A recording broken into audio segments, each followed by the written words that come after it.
오늘 환율 전일 종가와 같이 출발했습니다. 아직까지 방향성을 보여주지 않고 있는데요. 오늘 영향 미칠 요인들 그리고 전반적인 전망까지 함께 해보겠습니다. 유진투자선물의 소병아 연구원입니다. 연구원님 안녕하세요.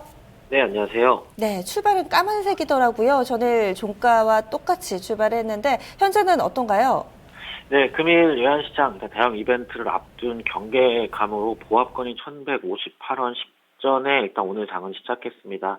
보합권에서 시작한 환율은 현재 매수세가 강하게 유입되면서 1160원대로 진입 후 상승폭을 좀 더 키우고 나가고 있는 모습을 보이고 있습니다.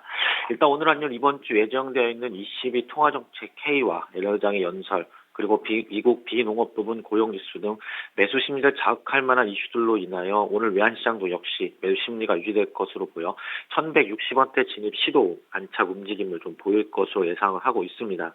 오늘 새벽 거기다 어제 외인들이 올해 들어 두 번째로 큰 규모로 순매도를 보였습니다. 중국 증시 불안과 또한 미국 금리 인상 경계에 대한 영향으로 진단하고 있으나 모건 스탠리의 신흥국 지수 정기 개편을 앞두고 비중 조절 영향도 작용하면서 대규모의 매도를 좀 보였습니다. 이로 인해 오늘 역송금 수요에 대한 경계도 오늘 외환시장의 매수 심리를 좀 자극할 것으로 보고 있습니다. 오늘 새벽 IMF가 위안화 SDR 편입을 확정을 결정하면서 위안화가 약세를 보인 부분들도 달러의 상승 압력을 좀 줄 것으로 보고 있습니다.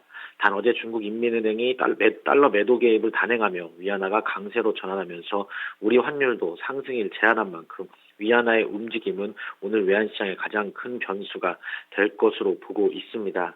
일단 위안화 SDR 편입에 대한 이슈들은 시장이 예전부터 알고 있었던 이슈일 것만큼 오늘 외환시장에 큰 영향은 좀 주지 않을 것으로 보고 있고요.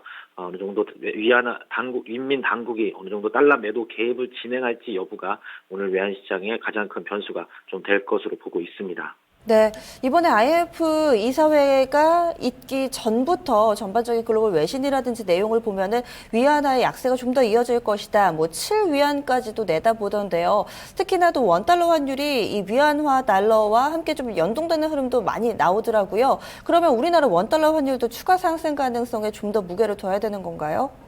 네, 일단 시장에서는 위안화 약세가 좀 더 진행될 것으로 보고 있습니다. 다만 중국 당국이 위안화의 강세 기조를 최근에 유지해온 만큼 SDR 편입 직후 위안화의 약세를 쉽게 용인하지는 좀 않을 것으로 보고 있습니다.